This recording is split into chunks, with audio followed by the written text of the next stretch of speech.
Democrats are ready, willing, and able to sit down with anyone at any place at any time. It's clear that Donald Trump and House Republicans and Senate Republicans are running scared, which is why they refuse to even sit down and have a conversation to discuss the Republican government shutdown and the healthcare crisis that is going to cause people in the United States of America to die. And that's House Minority Leader Hakeem Jeffries slamming President Trump after he canceled his scheduled meeting with top congressional Democrats, calling their demands to prevent a shutdown, quote, unserious and ridiculous. The door is still open for future negotiations, said the president. He posted on Truth Social, to the leaders of the Democrat Party, the ball is in your court. I look forward to meeting with you when you become realistic about the things that our country stands for. Do the right thing. Joining me now is South Carolina Congressman William Timmons. He is a member of the House Financial Services and Oversight Committees. Congressman, good to see you this morning. Thanks so much for being here. Your reaction to Hakeem Jeffries there? Listen, Leader Jeffries, Leader Schumer are asking for $1.5 trillion as a bribe to keep the government open for a month and a half. It's ridiculous. The president's right. They need to come to the table. I can guarantee that 7 Democrat senators are going to cave in the final days before we actually shut down, and the president knows that. So we got to hold their feet to the fire. Well, I don't understand so many of your colleagues saying you want to get back to pre-COVID spending, and then when you have an opportunity to get back to pre-COVID spending, or at least go on that path, they want to bring the subsidies of Obamacare and those subsidies that were given out during COVID back into the on the table.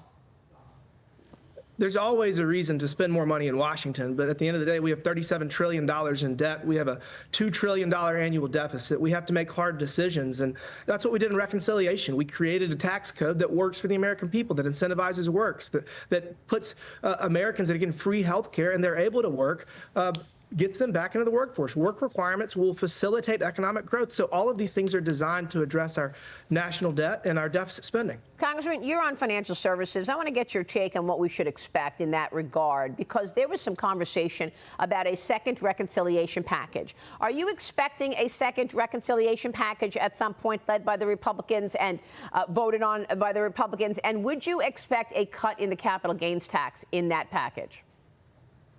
Everything's on the table. I'm hopeful that we can get another reconciliation package done. The question is, can we make it worth it? I think the number is $4 or $5 trillion. If we can find those savings, I think we're going to do it. I think there's the appetite to do it. And since the Democrats refuse to work with us on any policy, it's our best path forward to actually getting things done. Yeah. Let me switch gears, ask you about the president's tone at the UN yesterday. He shifted his tone on the war in Ukraine at the UN General Assembly. He posted on Truth Social this: I think Ukraine, with the support of the European Union, is in a position to fight and win all of Ukraine back in its original form.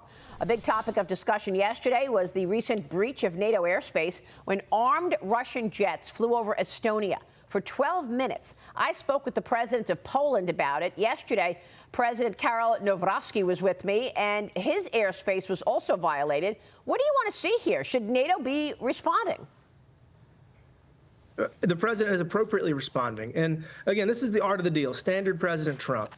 The goal is to end the war in Ukraine. He initially attempted to work with Russia to find a compromise to get things done, and they refused to be arm's length arbiter. So here we are. We're going to go a separate route, and we're going to get it done. But I can promise you this: President Trump is going to end the war in Ukraine one way or another. And then the sabotage efforts that we think were sabotage, him going on the escalator and the escalator stops, the teleprompter going down. What went on yesterday at the UN General Assembly, Congressman? Listen, the UN hasn't been in our corner for decades, and they're playing these fun little games.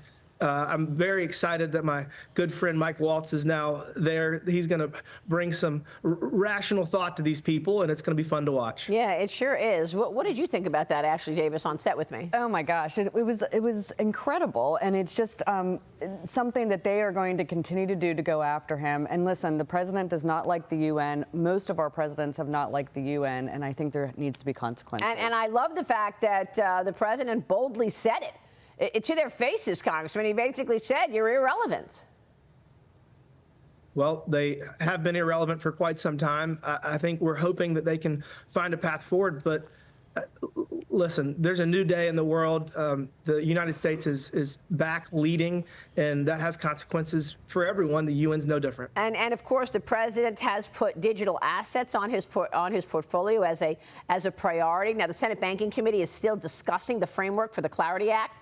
They've moved the vote up, the digital asset market structure bill. Back in July, the House overwhelmingly passed the bipartisan Clarity Act, 294 to 134. Congressman, do you expect the Clarity Act to pass the Senate by the end of the year? Absolutely. We have to pass it. The whole point of both the stablecoin and the market structure bill is to make sure that the U.S. economy is the best place to start and build a business in the global economy. And that was not the case under Joe Biden. So President Trump and House Republicans are leading this charge, and we're going to make sure that digital assets and blockchain technology have a home here in the U.S. economy, and we can flourish and grow, and big things ahead. You're not sure about that? Yeah, no, I mean, Congressman, I think the leadership with Senator Hagerty and Lummis, and obviously the Financial Services Committee and leadership in the House, getting the Genius Act done was amazing. And it was something that we were working on for years. I just hope that the Senate is able, especially with the Democrats, are really able to have them have enough support that they will be able to get 60 votes. I'm just not there yet, but I'm hoping.